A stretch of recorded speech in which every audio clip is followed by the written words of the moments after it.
I know you know what time it is. It's 8 o'clock, baby. It's time to crank that volume up to 11. Welcome to Squawk Box Radio, the place where nothing real happens. And I really care what you people think about that. I really do. First of all, I want to apologize for yesterday's broadcast. We had technical difficulties, and I know it abruptly ended. We think we have everything fixed, though. Today in the news. Today's lunar eclipse will be broadcasted live on this station. Now that will be exciting. Hearing a lunar eclipse on radio. Psychics who predicted that the world would end yesterday admitted they were wrong. Study finds that most new people in town are not from here. And weather. More rain could cause more flooding. Weatherman asks it to stop. Now on with the show. We are here, people, and in the studio today is, you guessed it, Mr. Storyteller himself, Travis Clark. How are you doing today? I'm doing well, thank you. Since yesterday ended on a sour note, why don't we take another listener's question today? That sounds fine. I'll take caller number 3 for today's question. Sorry, you're not the right caller. Sorry, you're not the right caller. You are lucky number 3. What's your question? When did you propose to Becky? It looks like people want to hear more about your love story, Travis. It is part of the story. Thank you, caller, and stay on the line so we can give you a gift. I'm still waiting on my ice cream. I'll make sure it's here tomorrow. What type would you like? Vanilla's fine. Do you want anything with it? Nuts? Sprinkles? Fudge? Plain is good with me. I figured, but I had to ask.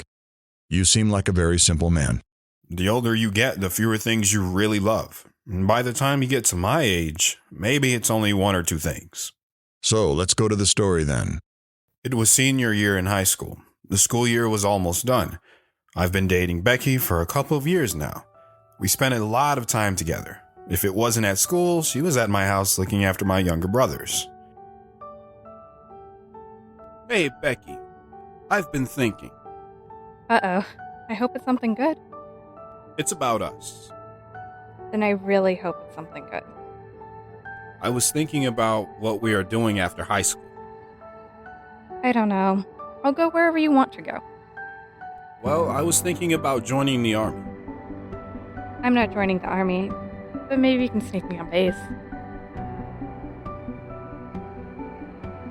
What if I don't have to sneak you on? What do you mean? What if we got married? Travis, I know that we're young, but we're both 18. I think we can make it work. I hope that wasn't your proposal, though. No, I know you would need more. Plus, I would need to talk to your father first, too. Come here. With that, she kissed me hard and put her arms around me and squeezed me tight. Forgive my lips. They find joy in unusual places. I don't mind it at all.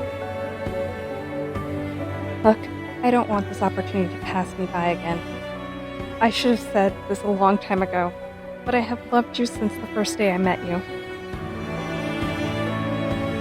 Define love. Travis, I want to spend the rest of my life with you.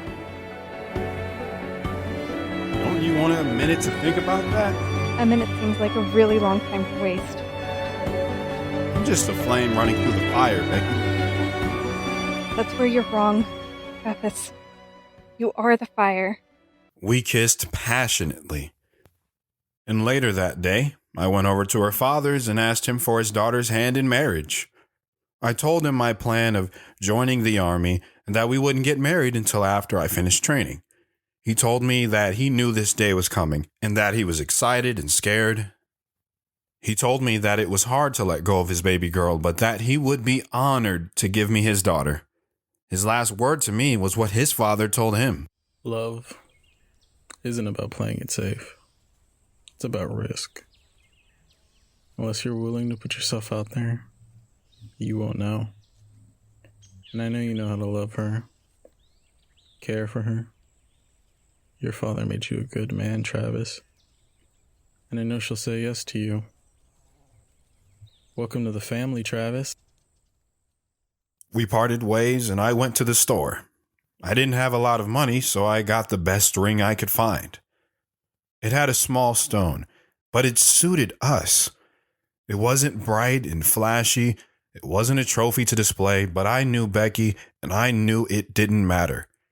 I could have tied a piece of string around her finger and she would have been happy. I bought the ring and made plans for a special date. Becky, are you doing anything Friday night? No, I don't think so. I'm ahead on my schoolwork, and your father says he doesn't need me on Friday for some reason. Good. I want to take you somewhere. Do I need to dress up? No, you can be casual. But I do warn you, we will have to walk a little bit. I don't mind.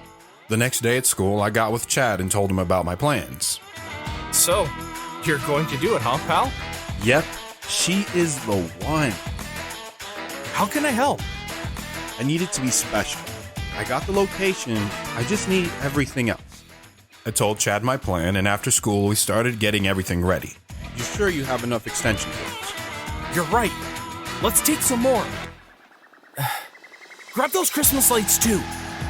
What do we need the Christmas lights for? I've got a plan. We loaded everything into the back of his truck and drove to the spot. We set up the lights and ran the extension cords to a nearby generator, which I must admit was fun to get out there. What the heck were you guys doing? You'll see. Later that night, I walked to Becky's house and picked up my date. Are you going to tell me where we're going? You'll find out soon enough. We walked down the road a little bit and I started taking off my shoes. She followed suit and we crossed the stream. We put back on our shoes and walked through the meadow where we first kissed. It's funny what triggers memories. Do you remember your first day of school or your first time driving? I bet you don't. But you always remember that first kiss. We continued walking up the hill, and when we got to the top, I motioned for Chad to turn on the generator. He fired it up, and all the lights came on that we strung up in the tree. She saw the blanket and the picnic basket, and even though I wasn't looking at her, I felt that she was smiling. It's beautiful. Not as beautiful as you. Come here. She kissed me hard. She loved me. I was sure of it. And I loved her.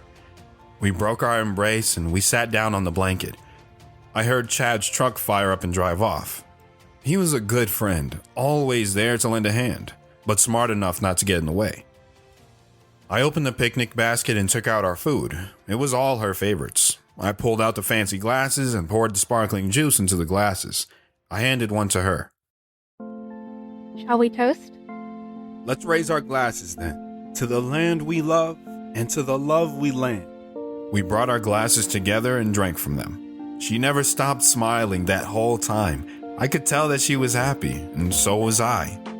I reached into my pocket and grabbed the ring. I put my glass down and got on one knee. Becky, Yes. I haven't said anything yet. Sorry. Becky, will Yes. Sorry.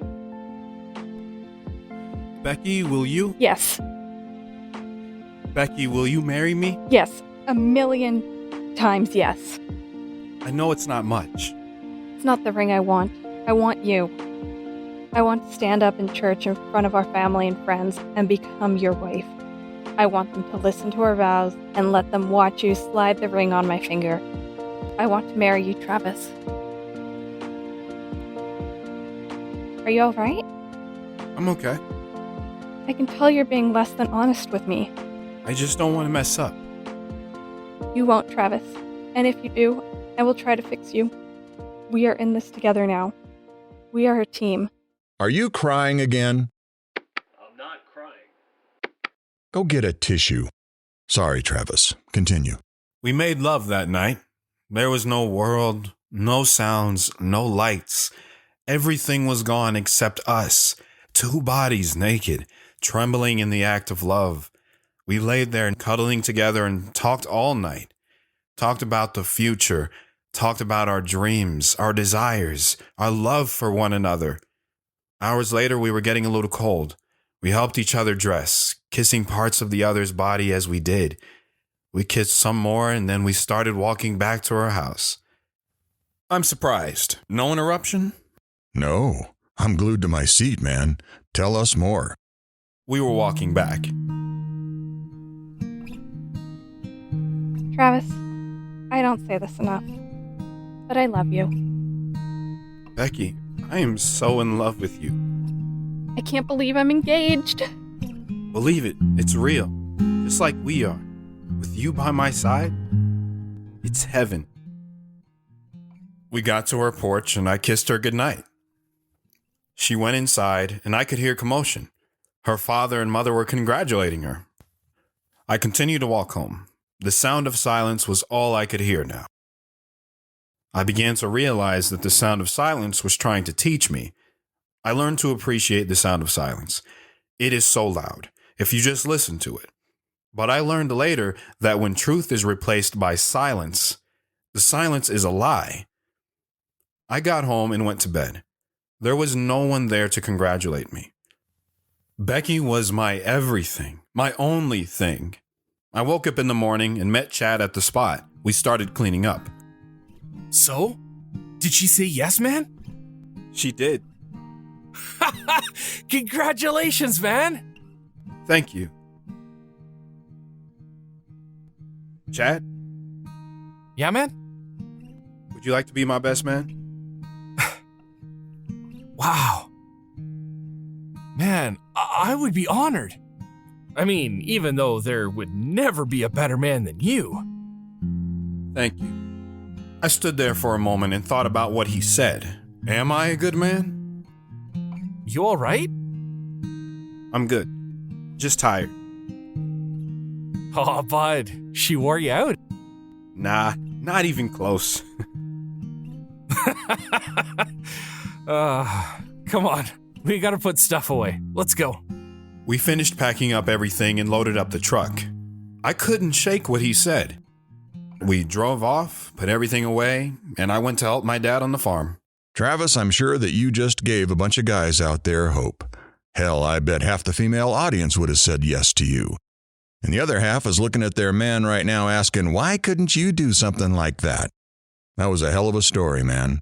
Hopefully my producer will stop crying before tomorrow's episode.